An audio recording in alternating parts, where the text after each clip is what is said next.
मौजूद है इस वक्त हम पलवल क्षेत्र में और हमारे साथ में आप देख सकते हैं कि काफी सारे लोग मौजूद हैं। ये लोग हैं बीएसपी से, एनएलओ से।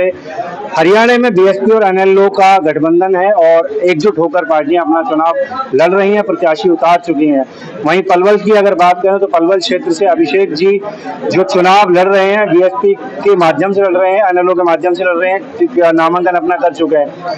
पार्टी के वरिष्ठ अधिकारी पदाधिकारीगण हमारे साथ मौजूद हैं, इनसे बात करते हैं कि किन मुद्दों को लेकर विधानसभा चुनाव लड़ा जा रहा है। सर बहुत बहुत स्वागत है आपका, क्या कहेंगे? हरियाणा में कमेरे वर्ग और लुटेरे वर्ग की एक लड़ाई है जो काफी दिनों से चल रही है। हम उसमें कमेरे वर्ग के साथ लेकर उनके हक की लड़ाई के लिए आज सड़कों पर हैं। पिछले 20 साल से जो भी सरकार इस हरियाणा प्रदेश में बनी, उन्होंने इस प्रदेश को लूटने का काम किया। बहन कुमारी मायावती जी और चौधरी ओम प्रकाश चौटाला जी के दोनों के संगठन से आज इस प्रदेश को इन लोगों से, लुटेरों से मुक्ति मिलने का एक रास्ता बना है, जिसमें Bahujan Samaj party, Indian national Lokdal के उम्मीदवार हम हरियाणा में उतारे और सरकार बनाने हम जा रहे हैं। विकास की बात होती है, पलवल क्षेत्र की बात आती है तो कहते विकास बहुत अच्छा करा, क्योंकि दीपक मंगला जी पिछली बार थे। पीछे विकास की तो आप शहर के अंदर जाइए, जगह जगह कूड़ों के ढेर, टूटी हुई सड़कें, बिजली पानी के लटके हुए तार, बिजली पानी की किल्लत। आज कौन सा ऐसा समाधान इस पलवल विधानसभा का इन लोगों ने किया है कि वो कोई बताए तो सही, कोई फीडबैक तो दें। कोई काम होते नहीं। आप जिस रोड पे जाओगे टूटी सड़कें, गंदगी का ढेर, ये पलवल की विकास है। पलवल के अंदर जाम से आज तक कोई मुक्ति नहीं मिली। पिछले जो हाईवे बनवाया गया था, जो हमारे पुल बने थे, वो भी सुगड़े कर दिए गए। किसी भी प्रकार का विकास इस प्रदेश के साथ 20 साल से आज तक कोई भी विकास कार्य इस पलवल के अंदर नहीं हुआ। सरकारें सिर्फ और सिर्फ एक दिखाते हैं कि हमने प्रदेश के अंदर ये कार्य किया। पलवल की विधानसभा में आप जाके देखिए, जो सच्चाई है उसके तथ्य आपको सामने स्पष्ट नजर आएंगे। प्रदेश के महासचिव हैं एनएलओ पार्टी से महेंद्र चौधरी जी, इनसे हम बात करेंगे और जानेंगे कि गठबंधन जो हुआ है वो किन आधार पर और क्या कुछ है जो खास होने वाला। सर विकास की बात जो कर रहे हो, विकास हुआ है भ्रष्टाचार का, विकास हुआ है बेरोजगारी का, विकास हुआ है जन घर घर तक दारू पहुंची। और कहने का मतलब समाज कलंकित हो चुका है, भाईचारा खत्म हो चुका है, जीने के लिए कोई रास्ता नहीं है हमारे पास। आज अगर बहुजन पार्टी और इंडियन नेशनल लोकदल की गठबंधन की सरकार बनती है तो भाईचारा कायम होगा, रोजगार मिलेगा, बेरोजगारी दूर होगी। यानी सारी बातें जो सामाजिक दृष्टि से होती हैं वो होनी चाहिए। और हम चाहते हैं दोनों पार्टी मिलकर के एक देश के अंदर फिर दोबारा से राम राज आए। एक बार सरकार आपकी थी काफी समय पहले, तब हालात कुछ और थे, आज के हालात कुछ और हैं, क्या कहेंगे? आज के हालात ये हैं, हमेशा सरकार ने, अब मैं ज्यादा खोल करके नहीं कहना चाह रहा, अगर कह दूं तो शायद आपको भी चिड़चिड़ापन आएगा। मैं कह रहा हूँ 20 साल हो गए, 10 साल कांग्रेस ने शासन किया और 10 साल बीजेपी ने शासन किया। आज हमारे युवाओं की ये हालत है, एक हजारों ओए खुल चुके, यानी वेश्यावृत्ति हरियाणा में खुल्लम खुल्ला चल रही है। दारू घर घर में पहुंच गई है, कोई समय पी रहा है, कोई दारू पी रहा है, कोई सम्मान नहीं, कोई इज्जत नहीं। इतना भ्रष्टाचार फैल चुका है जो सहन नहीं हो रहा है। सर की बातों से कितना सहमत है आप, जो सर ने बात बोली है, क्या कहेंगे इस पर? बिल्कुल 100% सहमत हैं। ये तो जुमलों की सरकार है, 10 साल से तो सिर्फ हवाई फायरिंग करते हैं। इनके पास ना कोई नियत है ना कोई नीति है, सिर्फ और सिर्फ झूठ की राजनीति, सिर्फ और सिर्फ धर्म की राजनीति, सिर्फ और सिर्फ समाज को बांटने की राजनीति। विकास के नाम पे बिल्कुल जीरो है। आप किसी भी डिपार्टमेंट में चले जाओ सरकारी में, सभी धरने पे हैं, चाहे आंगनबाड़ी वर्कर हो, चाहे कर्मचारी संघ के हो, चाहे बिजली बोर्ड के हो। मतलब विकास के नाम पे और इस हरियाणा प्रदेश की सरकार के नाम पे बिल्कुल एक बदनुमा दाग है इन लोगों का। 10 साल में कुछ नहीं किया इन लोगों ने। तो कैसे बदलाव हो, फिर कैसे मतलब पार्टी जीत की यात्रा बढ़े? जो आम जनता की पीड़ा को समझे, मजदूर और किसान। आपने देखा होगा 13 महीने किसानों को आंदोलन चला, और किस प्रकार से जो गांव का सरपंच होता है उसको पूरा गांव चुन करके एक नुमाइंदा होता है, उन पर किस तरीके से लाठियां बरसाई इन लोगों ने। तो जो लोग एक आम पब्लिक को प्यार से जीने भी नहीं देते, वो लोग तो सिर्फ अंग्रेजों वाली पॉलिसी है कि वोट डालो राज करो। तो इनसे निजात पाने के लिए ही तो इंडियन नेशनल लोकदल और बहुजन समाजवादी पार्टी का जो कमेरे किसान का जो गठबंधन हुआ है, ये जब सत्ता में आएगा तभी यहाँ से बेरोजगारी, भ्रष्टाचार और जितना भी जो इनका सिस्टम है खत्म होगा, तब राम राज आएगा। आज कार्यालय का उद्घाटन हुआ पलवल क्षेत्र में, सर से जानेंगे सर क्या कहेंगे? बीएसपी का कार्यालय, एनएलओ का कार्यालय उद्घाटन आज किया गया है, क्या कहेंगे? ये Indian national Lokdal Bahujan Samaj party का गठबंधन और हमारे गठबंधन के प्रत्याशी भाई अभिषेक देशवाल जी है और हमारा चुनाव निशान हाथी का है और चुनावी प्रक्रिया शुरू हो चुकी है और गठबंधन का प्रत्याशी यहाँ से भारी मतों से विजयी होगा, ये हमें पूरा विश्वास है अपने कार्यकर्ता पे और जनता पे।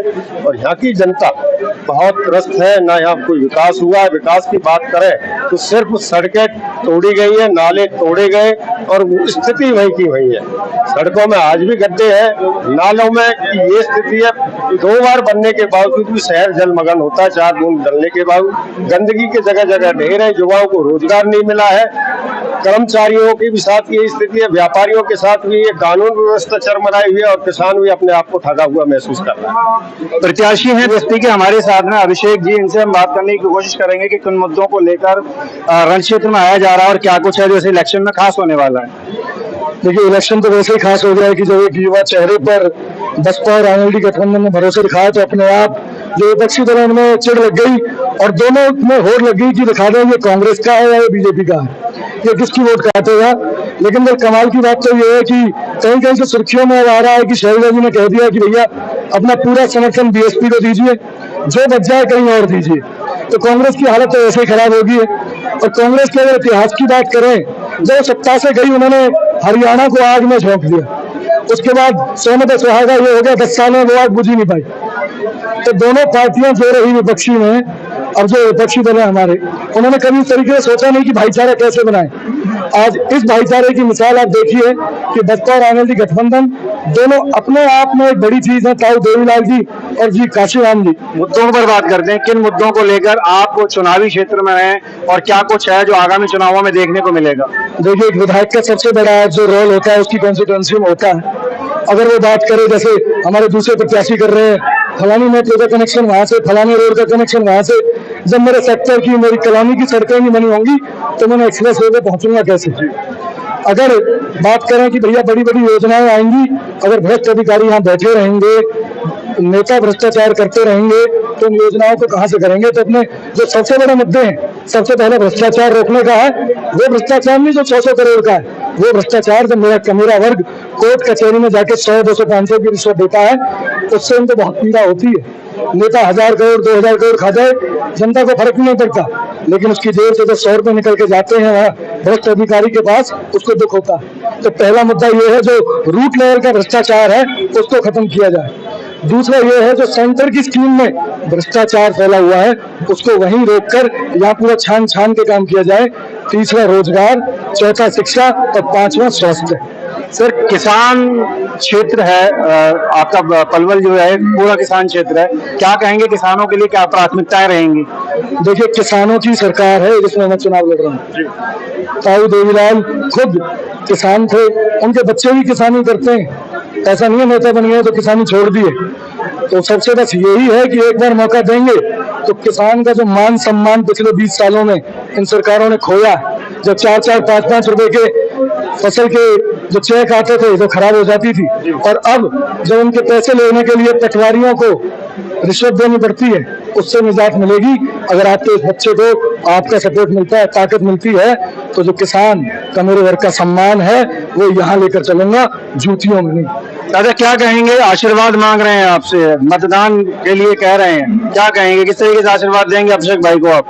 हम मतलब तन मन धन से यानी अपने मतलब प्रत्याशी को पूरी तरह से मतलब यानी विजय बनाएंगे और इनके जो मतलब यानी जनता के प्रति, महिलाओं के प्रति और रोजगार और जो विकास के प्रति जो इनकी जो भावना है उनका हम आदर करते हैं और इनका तन मन धन से हम इनका साथ देंगे और इनको पूरी तरह से जिताने की कोशिश करेंगे ताकि हमारी जनता में जो वादा किए उनको पूरा किया जा सके और लोग जो पसंद मिले। और सज्जन हमारे साथ में जुड़े हुए हैं, सर से जानेंगे कि क्या कुछ इस इलेक्शन के दौरान खास रहेगा और किन मुद्दों पर, रणनीतियों पर आधारित इलेक्शन रहेगा। देखिए, आपको पता है जब आदरणीय बहन जी यूपी के अंदर सीएम बनी, इसको आप कहते हैं ना गरीब और कमेरा वर्ग की सरकार कैसे, गरीब और कमेरा वर्ग की सरकार ऐसी है। जब आदरणीय बहन जी की सरकार बनी, उन्होंने गरीबों को काशी योजना के तहत अच्छे पक्के मकान बना कर दिए जिन लोगों के पास मकान नहीं थे यूपी के अंदर। अंदर उन्होंने एक नारा दिया था, जो जमीन सरकारी है वो जमीन हमारी है।